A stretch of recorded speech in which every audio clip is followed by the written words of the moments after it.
Praise the Lord. കർത്താവിൻ്റെ ധന്യ തിരുനാമം വാഴ്ചപ്പെടുമാറാകട്ടെ. ഞാൻ ക്രിസ്തുവിൽ സ്നേഹിക്കുന്ന എല്ലാ ദൈവമക്കൾക്കും 7-ാം മാസത്തിൻ്റെ 23-ാമത്തെ പ്രഭാത വന്ദനം കൂടെ അറിയിക്കുന്നു.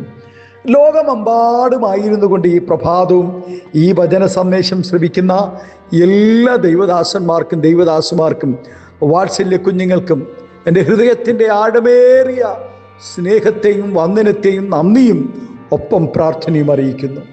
പ്രാർത്ഥനയോടുകൂടെ ഈ പ്രഭാതവും വചന സന്ദേശത്തിലേക്ക് നമുക്ക് പ്രവേശിക്കാം. 142-ാം സങ്കീർത്തനക്കാരൻ പാടുന്നു, വലത്തോട്ട് നോക്കി കാണണമേ, എന്നെ അറിയുന്നവൻ ആരുമില്ലല്ലോ, ശരണം എനിക്ക് പോയിരിക്കുന്നു, എൻ്റെ പ്രാണന് വേണ്ടി ആരും കരുതുന്നില്ല. ഒരാളെക്കുറിച്ച് ആളുടെ പേരുകൾ മാത്രമേ നമുക്ക് ഓർമ്മയിൽ വെക്കുവാൻ കഴിയൂ. പലപ്പോഴും പലരുടെയും പേരുകൾ നാം മറന്നു പോവുകയും ചെയ്യും. എന്നാൽ സകല നക്ഷത്രങ്ങളുടെയും എണ്ണവും അവയുടെ പേരുകളും ദൈവം അറിയുന്നത് പോലെ തന്നെ നമ്മുടെ എല്ലാവരുടെയും പേരുകളും അറിയുന്നവനാണ് ദൈവം. സാറയുടെ കൂടെ താമസിക്കുവാൻ കഴിയാതെ വീട് വിട്ട് ഓടി മരുഭൂമിയിൽ ചെന്നുപെട്ട ഗർഭിണിയായ ഹാഗറിനെ അവളുടെ അഡ്രസ്സ് സഹിതം പേര് ചൊല്ലി വിളിച്ച് ദൈവം അവളെ ആശ്വസിപ്പിക്കുന്നതായും കാണുന്നു.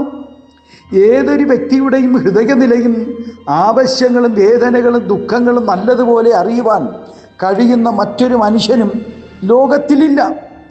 പലപ്പോഴും ഘട്ടങ്ങളിലും പീഡനങ്ങളിലും നാം ഒറ്റപ്പെട്ടു പോവുകയും ചെയ്യാം. നമ്മെ ആശ്വസിപ്പിക്കുവാനും നമ്മുടെ ദുഃഖങ്ങൾ പങ്കുവെക്കുവാനും ആരെങ്കിലും നമ്മോടുകൂടെ ഉണ്ടായിരുന്നുവെങ്കിൽ എന്ന് നാം ആശിച്ചു പോകുന്ന സന്ദർഭങ്ങളും നമ്മുടെ ജീവിതത്തിൽ ഉണ്ടാകാം. പലപ്പോഴും എന്നെ അറിയാൻ ആരുമില്ലെന്നും എനിക്ക് ദൈവമല്ലാതെ മറ്റാരുമില്ല എന്നുള്ള രോധനം നാം പലരിൽ നിന്നും പലപ്പോഴും കേൾക്കാറുണ്ട്. സത്യത്തിൽ ദൈവം നമ്മോടുകൂടെ ഉണ്ടെങ്കിൽ പിന്നെ മറ്റാരാണ് നമ്മോടുകൂടെ വേണ്ടത്? അഥവാ ദൈവം കൂടെ ഇല്ലാതെ മറ്റാരെങ്കിലും കൂടെ ഉണ്ടായിട്ടും നമുക്കെന്ത് പ്രയോജനം? എഫെസോസിൽ വെച്ച് എല്ലാവരും പൗലോസിനെ കൈവിട്ടപ്പോഴും ദൈവം തനിക്ക് തുണയായിരുന്നു എന്നുള്ളതാണ് ഭക്തന്റെ ധൈര്യവും ഉറപ്പും. താൻ അവിടെ ശുശ്രൂഷ പൂർത്തീകരിച്ചു എന്ന് സ്തോത്രം പൗലോസ് തന്നെ സാക്ഷ്യം പറയുന്നു. നാം മറ്റുള്ളവർക്ക് വേണ്ടി എത്ര ആത്മാർത്ഥതയോടെ അധ്വാനിച്ചാലും ശുശ്രൂഷിച്ചാലും പ്രാർത്ഥിച്ചാലും നമുക്ക് വേണ്ടി ആരും ഒന്നും കരുതി വെക്കണമെന്നില്ല. യാക്കോബ് 20 വർഷം വളരെ ആത്മാർത്ഥതയോടെ ലാബാനെ സേവിച്ചു. എന്നാൽ അവൻ തന്നെ ചതിക്കുക മാത്രമാണ് ചെയ്തത്. എന്നാൽ പ്രിയ ദൈവപൈതലേ, നമ്മെ നന്നായി അറിയുകയും എപ്പോഴും നമ്മോടുകൂടെ ഇരിക്കുകയും നമ്മെ സഹായിക്കുകയും നമുക്ക് വേണ്ടി കരുതുകയും ചെയ്യുന്ന ഒരു നല്ല കർത്താവ് നമുക്കുണ്ട്. ആമേൻ.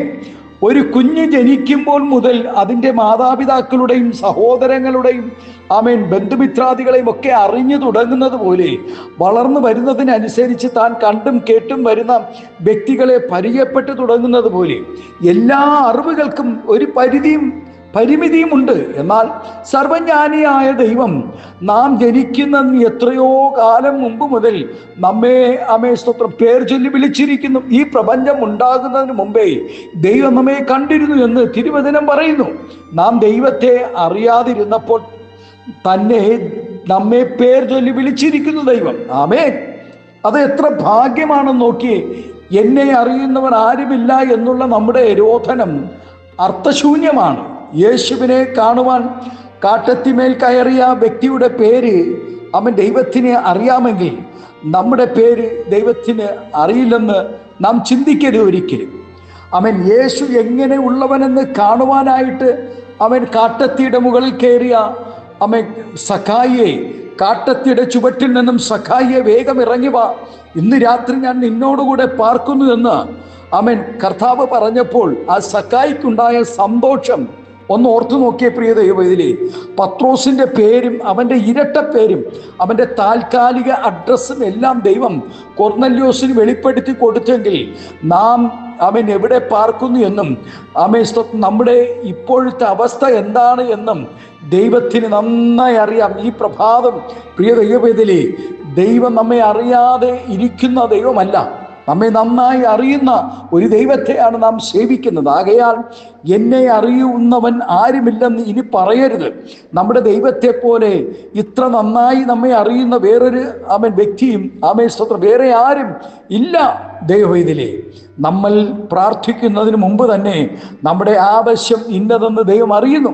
നമ്മുടെ ആവശ്യം അറിയുകയും നമ്മെ പോറ്റുകയും ചെയ്യുവാൻ അവിടുന്ന് ദൈവം ശക്തനാണ്. ആമേൻ. ഏകദേശം 30 ലക്ഷം വരുന്ന ഇസ്രായേൽ സംഘത്തെ മരുഭൂമിയിൽ 40 വർഷം തുടർച്ചയായി ദൈവം പോറ്റിയെങ്കിൽ ഏലിയാവിനെ കാക്കയിൽ കൂടെ പോറ്റുവാൻ, അല്ലെങ്കിൽ തൻ്റെ ദൂതനെ അയച്ച് പോറ്റുവാൻ ദൈവം കരുണ കാണിച്ചുവെങ്കിൽ നമ്മെ നിശ്ചയമായും അവിടുന്ന് പോഷിപ്പിക്കും. ആഹാരം, വസ്ത്രം, പാർപ്പിടം എന്നിവ മാത്രമല്ല, നമ്മുടെ ദൈനംദിന ആവശ്യങ്ങളെല്ലാം നടത്തി തരുവാൻ അവിടുന്ന് മതിയായവനും ശക്തനുമാണ്. മനുഷ്യൻ്റെ മാത്രമല്ല മൃഗങ്ങളുടെ നിലവിളിയും അവിടുന്ന് കേൾക്കുകയും അവയോടും ആർദ്രതയുള്ളവനുമാണ് നമ്മുടെ ദൈവം. നാളെ നമുക്കെന്ത് ഭവിക്കുമെന്ന് അറിയുവാൻ എല്ലാ മനുഷ്യർക്കും ആഗ്രഹിക്കുന്നു. എന്നാൽ ദൈവം നമ്മുടെ ഭാവിയെല്ലാം വ്യക്തമായി അറിയുന്നു. ആകയാൽ നമ്മെ അറിയുകയും നമ്മുടെ പ്രാണന് വേണ്ടി കരുതുകയും ചെയ്യുന്ന സ്നേഹനിധിയായ ഒരു കർത്താവ് ഈ പ്രഭാതം നമുക്കുണ്ട്. ഈ പ്രഭാതം നമുക്ക് ആ ദൈവത്തിൽ ആശ്രയിക്കാം. പ്രിയ ദൈവവേദിയിലും നമ്മുടെ ജീവിതത്തിൽ സ്തോത്രം ഹല്ലേലൂയ, ആരും നമ്മെ ഓർത്തില്ല എങ്കിലും, ആരും നമ്മെ സഹായിച്ചില്ല എങ്കിലും, ആരും നമ്മെ കരുതിയില്ല എങ്കിലും, നമ്മെ ആരും അറിയുന്നില്ല എന്ന് പറഞ്ഞാലും സ്തോത്രം, ദൈവം നമ്മെ അറിയുവാനിടയായി. അറിയുവാനിടയാൽ ആരെല്ലാം നമ്മെ മറന്നുപോയാലും, ആരൊക്കെ ഇനി ഹല്ലേലൂയ നിങ്ങളുമായിട്ട് നീയുമായിട്ട് ഒരു ബന്ധം വേണ്ട എന്ന് പറഞ്ഞ് നമ്മെ ഉപേക്ഷിച്ച് പോയാലും, മറന്നു പോയാലും, ബ്ലോക്ക് ചെയ്താലും, എന്തു തന്നെയായാലും നമ്മെ അറിയുന്ന ഒരു ദൈവം ഇന്ന് പകൽക്കാലമുണ്ട്. പ്രിയ ദൈവവേദിയിലെ ഭാരപ്പെടേണ്ട. നമുക്കായി കരുതുന്ന ഒരു സ്വർഗത്തിലെ ദൈവമുണ്ട്. സാരാഭാത്തിലെ വിധവ ഹല്ലേലൂയ ഏലിയാവിനോട് പറയുന്നു, എൻ്റെ പാപത്തെ ഉണർത്താനാണോ നീ ഇവിടെ വന്നത്? എൻ്റെ കുഞ്ഞിനെ കൊല്ലാനാണോ ഇവിടെ വന്നത്? എന്നാൽ ആരംഭത്തിൽ ഏലിയാവിനെ മുഖാമുഖം കാണുമ്പോൾ സാരാഭാത്തിലെ വിധവ പറയുന്നത്, അല്പം മാവുണ്ട്, അല്പം എണ്ണയുണ്ട്, അത് ഞാനും എൻ്റെ മകനും എന്തെങ്കിലും ഉണ്ടാക്കി കഴിച്ച് ഞങ്ങൾ മരിക്കുവാനിരിക്കുന്നു, ഇനി മരണമല്ലാതെ ഞങ്ങൾക്ക് മറ്റൊന്നുമില്ല എന്ന് പറഞ്ഞ അതേ വിധവ 3.5 വർഷം ക്ഷേമമായി ദൈവിക സ്വത്രം ഹല്ലേലൂയ പ്രവാചകനിൽ കൂടെ ദൈവം അവളെയും അവളുടെ കുടുംബത്തെയും ചാർച്ചക്കാരെ എല്ലാവരും പോഷിപ്പിച്ചത് തിരിച്ചറിഞ്ഞിട്ടും, ഗ്രഹിച്ചറിഞ്ഞിട്ടും, രുചിച്ചറിഞ്ഞിട്ടും അവൾ പറയുന്നു, എൻ്റെ പാപത്തെ ഉണർത്തിക്കാനാണോ നീ വന്നത് എന്ന് ചോദിച്ച് ഏലിയാവിനോട് സ്തോത്രം തൻ്റെ മകൻ മരിച്ച ആ മരണത്തെ മുഖാമുഖം കണ്ട്, അല്ലെങ്കിൽ കുഞ്ഞു മരിച്ചത് മുഖാന്തരം ഏലിയാവിനോട് അവൾ ശത്രുതയാണ് കാണിക്കുവാനിടയാ. ഇന്നും അങ്ങനെയാണ് പലപ്പോഴും. സ്തോത്രം ഹല്ലേലൂയ. പ്രാർത്ഥിക്കുന്ന, ഉപവസിക്കുന്ന ദൈവദാസന്മാരോട്, ദൈവദാസിമാരോട് സ്തോത്രം ശത്രുത ഉണ്ടാക്കുക, പിണങ്ങുക, മറന്നുപോകുക, സ്തോത്രം ഒരു ബന്ധമില്ലാത്ത നിലകളിലേക്ക് മാറിപ്പോവുക. ഇന്ന് പ്രഭാതത്തിൽ പ്രിയ ദൈവവേദിയിലെ നിന്നെ ആരെല്ലാം മറന്നാലും, നിന്നെ ആരെല്ലാം ഓർക്കാതിരുന്നാൽ, ആരൊക്കെ സഹായിക്കില്ല എന്ന് പറഞ്ഞാലും, നിന്നെ അറിയുന്നൊരു ദൈവമുണ്ട്, നിന്നെ മാനിക്കുന്നൊരു ദൈവമുണ്ട്, നിന്നെ പേർ ചൊല്ലി വിളിച്ചൊരു ദൈവമുണ്ട്. സ്തോത്രം, നിന്നെ കണ്ട ദൈവം, നിന്നെ പേർ ചൊല്ലി വിളിച്ച ദൈവം നിനക്ക് വേണ്ടി സകലതും കരുതി വെച്ചിട്ടുണ്ട്. നമ്മുടെ കണ്ണുകൾ ദിവസം അടയ്ക്കാമോ? ഒരു നിമിഷം പ്രാർത്ഥിക്കാം. പരിശുദ്ധ പിതാവേ, സ്നേഹവാനായ ഞങ്ങളുടെ നല്ല ദൈവമേ, അനുഗ്രഹം പ്രശാന്തമായ നല്ല പ്രഭാതത്തിനായി നന്ദി പറയും.